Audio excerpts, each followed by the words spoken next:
Just time down the shoulder. It's sweet. It's a one. You deserved it. We're coming in as a defending champion, like mentally, emotionally, is it any different for you? No. The essence of the fight is all the same. This is the same type of fight that I've had every fight in my career. You know, I take it with the same approach. I'm just a little better at everything. And you know, regardless of the results, I'm going in there happy that all the prep's been done, and that I'll walk away, you know, a better person. With that in mind, we're all looking back at the first fight, seeing what we can glean from that and breaking it down. Is there value in that first fight? I mean, we know you were injured and this is a different time, but I mean, do you feel that there's value in watching and breaking down that first fight? I think if you break down the first fight, you can walk away with a lot of minor victories, and you can be proud of I can be proud of an achievement such as getting over adversity.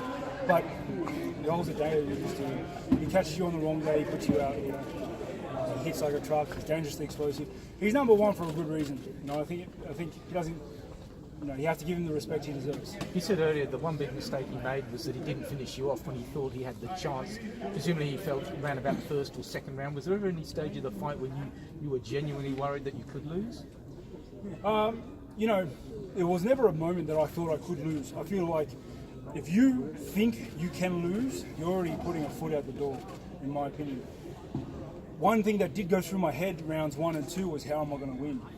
After busting my leg, it hurt a lot, and you know, I had to think about how I was going to win, and you know, I worked it out. How long did it take you to process that? That's an interesting problem when you were down 2 rounds. Yeah, probably at the end of the second when I saw him drop off the cliff in round 3, and I kept doing the same things. I kept coming at him. I kept to the game plan, and you know, that paid off. I could see it starting to work. I could see him starting to fade, and then it was just a matter of who wanted it more.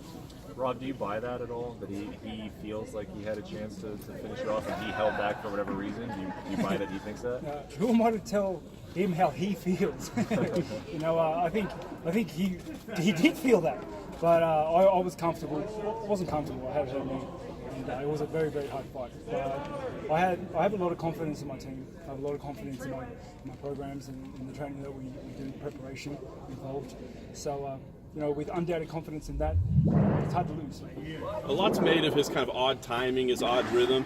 Now that you've had 25 minutes, I mean, is it more easy to deal with, more easy to break down? You'd think so, but you look at him, not really. He's a very unorthodox, explosive guy. He's built like a specimen. He's got very high quality skill sets. He's a dangerous guy on the best of days, honestly.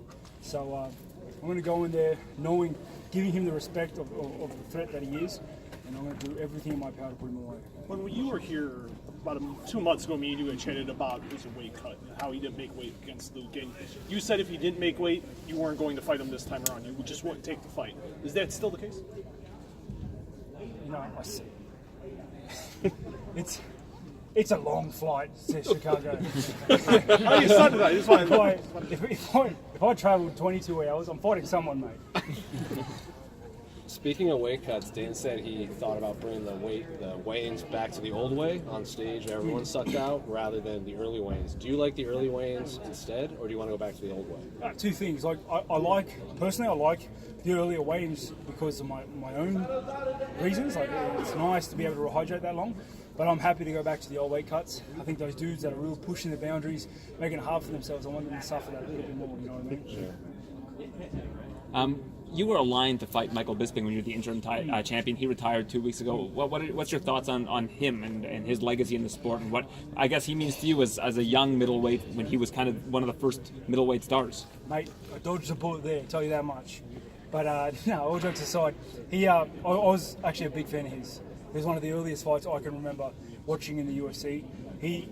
I look at him and I see a warrior. You look at his face and it screams warrior. He's been on the wrong end, he's been on the good end, he's become champion, he's persevered, he's made money. You've got to respect the guy. You've been very gracious about this, Rob, but you didn't fight Bisping, you didn't fight GSP, you're having to fight Yoel back-to-back fights. Like, is there any part of you that's just like, acknowledges you kind of got a short end of the stick there just a little bit in terms of opponent? I don't think I got the short end of the stick. You know, I walked into the title, that was great. I get to fight the same dude I beat once. Come on, hey, look at things.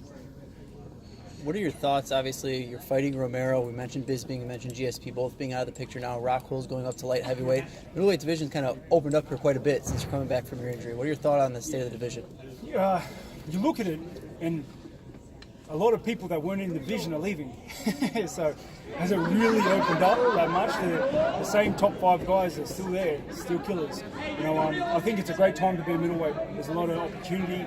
There's a lot of excitement. I think everyone in the top 15, top 20 can put each other in place.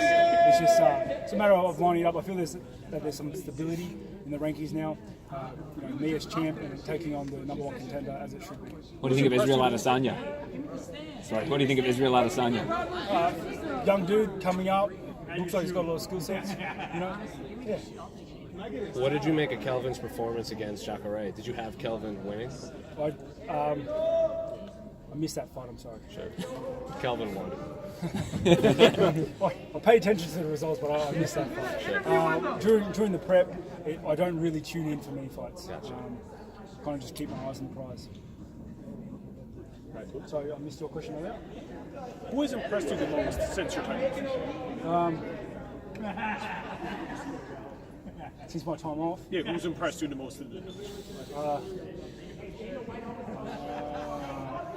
Probably Yoel Romero. He stepped in. He just lost the title shot, and he managed to beat Luke Rockhold in devastating fashion and get another title shot. So you got to respect that player. What were going through your head when you're watching that fight? You know you're going to fight the next guy. You were there in person. Must have been kind of a surreal experience. I wasn't there in person. Oh, you weren't at that fight. Blessing in disguise. My daughter was born that week. Oh wow. So I was back home watching from my home screen. Watching that fight, it's cringy. It's like, it was a pretty devastating knockout. I feel for Luke Rockhold. He didn't need to take that fight. It only shows his warrior spirit to take that fight anyway. For the fans in Perth, I think it was great. They saved the card, those two. But it is what it is. Someone's got to win. Someone's got to lose. How was that 22-hour flight with the newborn, by the way? It was all right, surprisingly. One, I don't do much, to be honest. My wife does everything. Props out to Sophia. Says I don't give enough props. And two, yeah, she's been great the whole trip. I think because we're focusing on just her and not the other 2 boys, she's lovely. You mentioned the long flight. Obviously, Australia and New Zealand MMA, it's a big weekend for you guys. You have 3 fighters on the card here. What does it mean to you, being the headliner on a card with some great young talent on it from that part of the world? It means the same amount as every other fight. I'm going in there, I'm going to do my thing, I'm going to come across honourable and respectful regardless of the outcome and walk away a better fighter. Thanks very much, guys. Thank you very much, guys.